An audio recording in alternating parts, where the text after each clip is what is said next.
I have been sewing for, here is it. Sewing mistakes. I've spent more than 30 years making them, some big, some small, all important lessons learned that I would now like to share with you, dear viewer.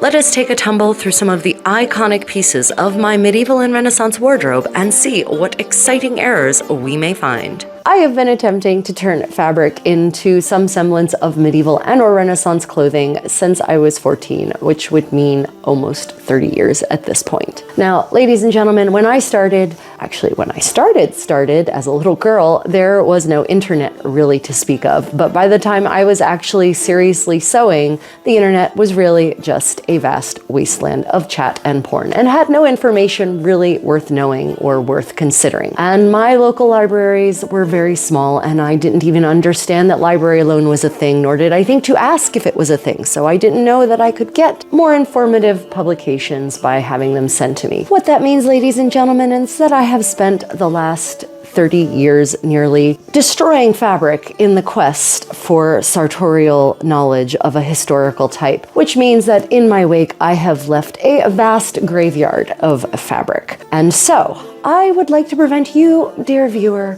from making the same mistakes I have over the years. Very honest mistakes, every single one of them extremely rich and informative. But why should you, dear viewer, make the same mistakes when you can learn from mine? So today we're going to be taking a sort of sartorial tour through the history of the Contessa from some of her earlier beginnings, and I will be showing you the major mistakes on each of these garments. So let's dive right in. Tip number 4. So we're going to continue on the story of this gown. So this was, as I said, the first ever 15th century Florentine gown that I ever made. I created the pattern entirely myself. I did not do the pattern creation over top of a camicia because I didn't have a camicia at that point, but that's okay. It still fits magically and mysteriously.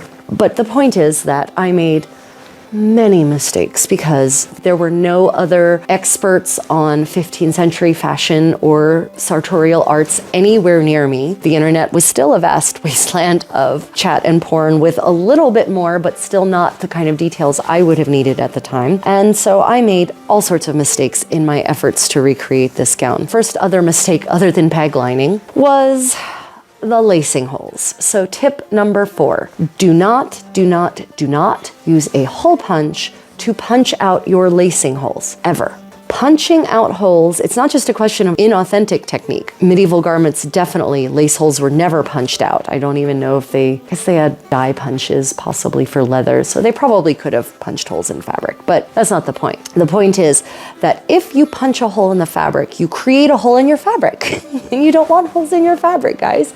You don't want holes in your garments. You want to create an opening by using an awl to push the fabric open, keeping all threads intact, not breaking any of those threads, just to stretch them, to manipulate them into a different shape.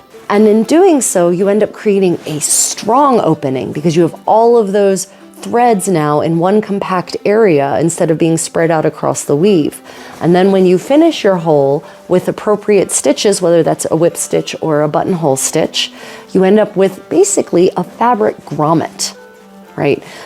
But here, you can see these holes were punched. So not only are these holes huge, which you don't really want huge lacing holes, you want lacing holes that are just big enough to take your laces with the egglet on the end, with the chape on the end.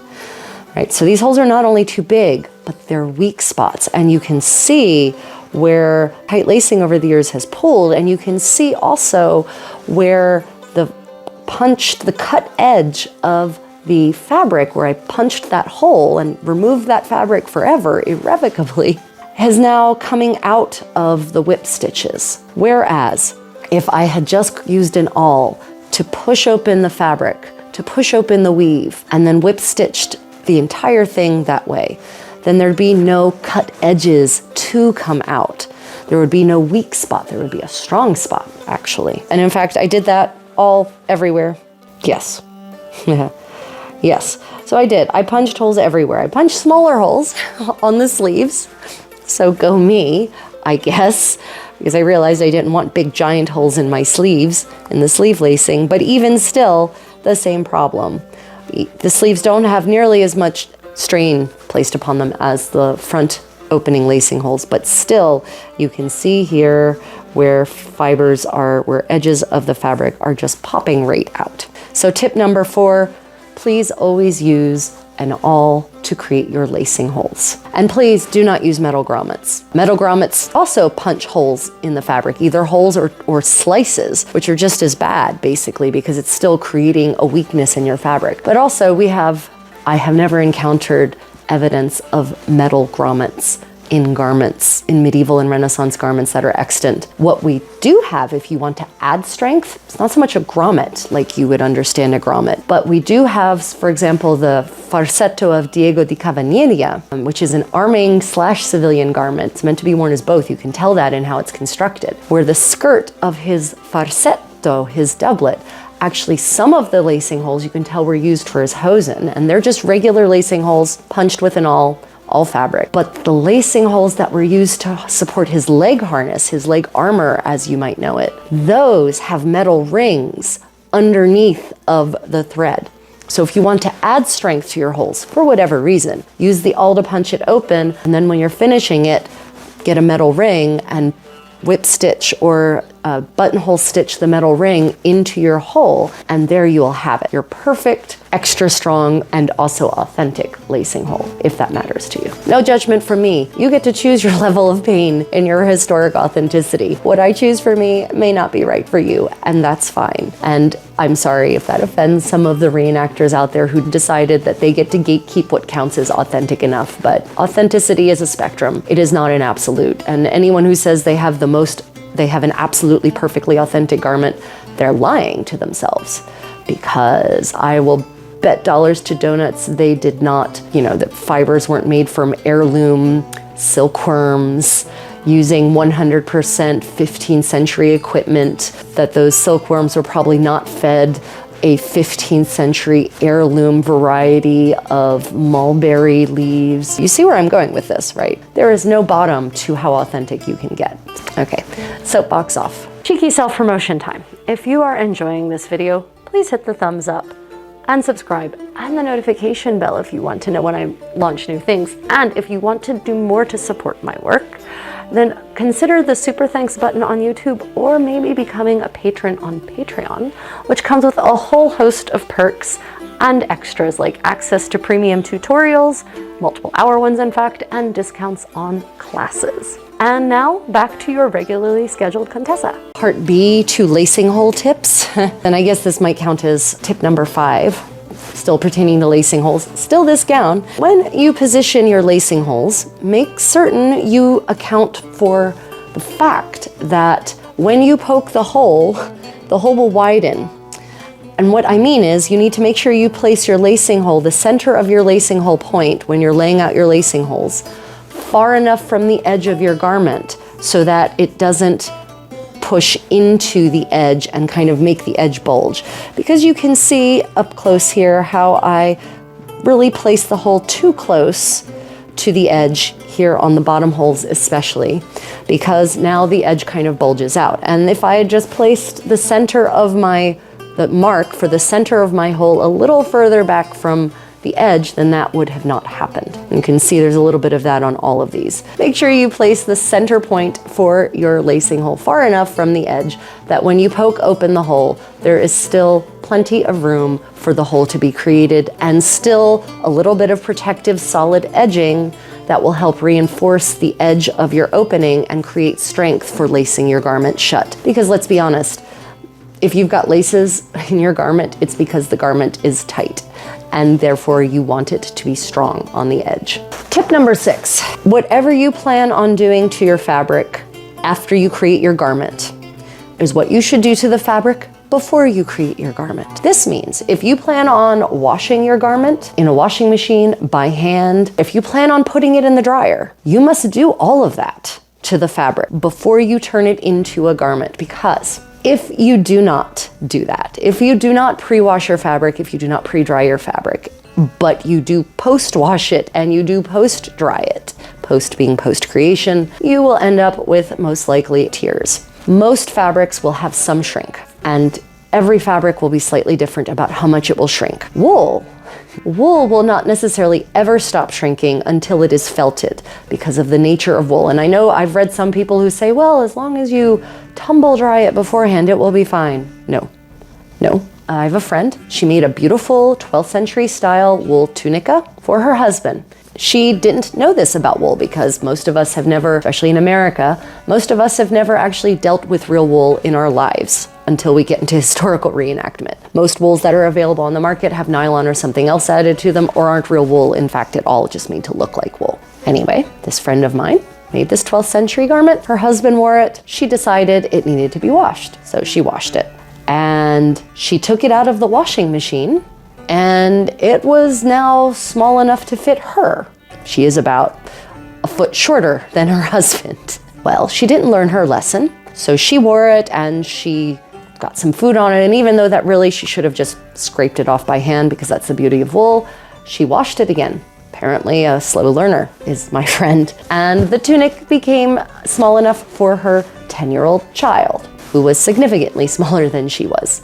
And that's the point at which she stopped trying to wash it. So some fabrics shouldn't be washed manually at all unless you really do want to shrink them down. Wool is one of them. I really recommend a gentle, cold, hand washing, stain treatment only, minimum agitation, because heat and agitation cause the wool fibers to lock on themselves like Velcro and just keep locking and locking and locking and locking. That's how you can felt wool, by the way. That's how you can take very, very thin wool and turn it into a wool so thick that it'll make a very comfortable, luxurious winter home on the Mongolian steppes, if you get my drift. So if you have wool, just don't wash it. That's kind of like tip 5.5 or 6.5. I don't know where we are, whatever number we're on.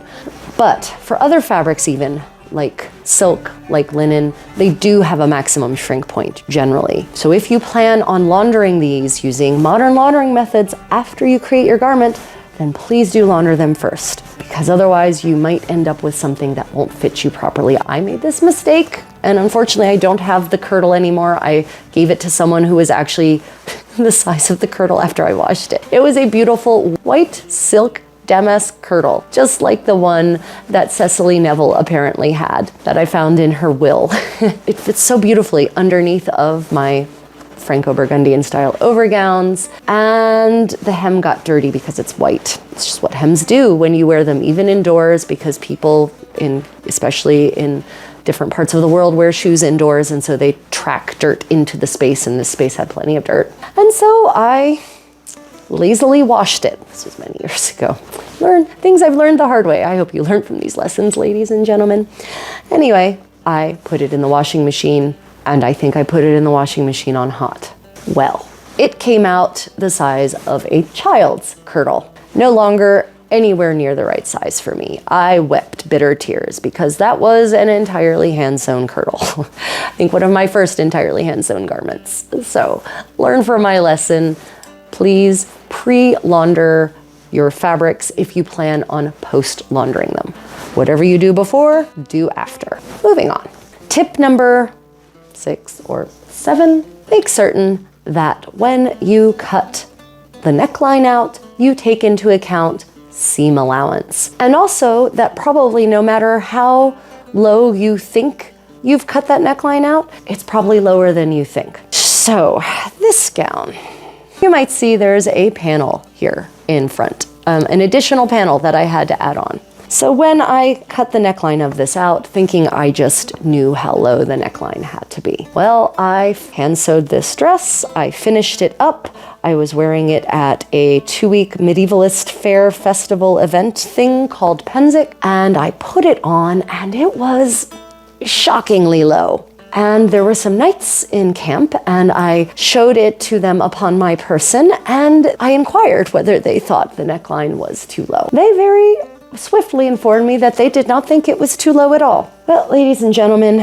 maybe what certain knights think is too low versus what is too low don't exactly overlap. And so I ended up realizing pretty swiftly that even the slightest motion on my part would result in some poppage, shall we say. Thankfully, I had scraps with me at the event of this garment. Very quickly created an insert that I could put to compensate for the too low neckline. And even still, you can see from these images, the neckline was still rather low. So you can only imagine how low it was before I added this panel. So please learn from my lessons here and be conservative about how low you cut your neckline. Try it on. You can always cut lower, but adding back fabric is a real pain in the tuchus, if you get my drift, or pain in the bosom, I guess, more literally speaking. Other lessons learned on this one. I also bag lined this kirtle. I did not hang them together. And you can see just how much longer the lining is versus the shell fabric, because this wool probably was never really going to stretch very much. It's the particular weave, it's not in its nature. Whereas this linen, tons of stretch, loose weave, lots of bias stretch. The second you end up cutting across the fabric like this, you're cutting through the bias and you're going to allow parts to just stretch. It's the nature of the diamond, the weave of the fabric that goes from this to this, right? And that's your bias stretch. Make certain that you hang your garments before you attach lining and fabric. And also, bag lining is not great. My last tip from very sad lessons learned: if you are patterning a garment, creating the pattern yourself, or if you are laying out a pattern on a garment, watch out for the bias stretch. So I have made both mistakes. One, if you pattern your garment on the bias, this means that you will have to lay out all fabric going forward on the bias, or your pattern will not fit. I made a pattern for a lady once, and I was so new at this process that I didn't really think about the fabric being on the bias. It was on the bias. The gown was cut out not on the bias at all, and it did not fit even a little bit. Everything was completely off. So make certain that you don't pattern on the bias, unless you're making like a 20s or 30s style gown. But also, if you are laying out a pattern, make certain that it is with the grain of the fabric, unless the pattern is meant to be laid out on the bias. Otherwise, you will end up with big tears when you go to fit the garment. Okay, well, those have been your tips from my years of sewing mistakes. I'm confident I will think of more for future videos. Let me know if you have any questions in the comments. Otherwise, until next time, stay creative and stay tuned for your moment of feline felicity.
Who's a pretty kitty? Meow meow. Meow meow. 정덕궁 kitty. Meow meow.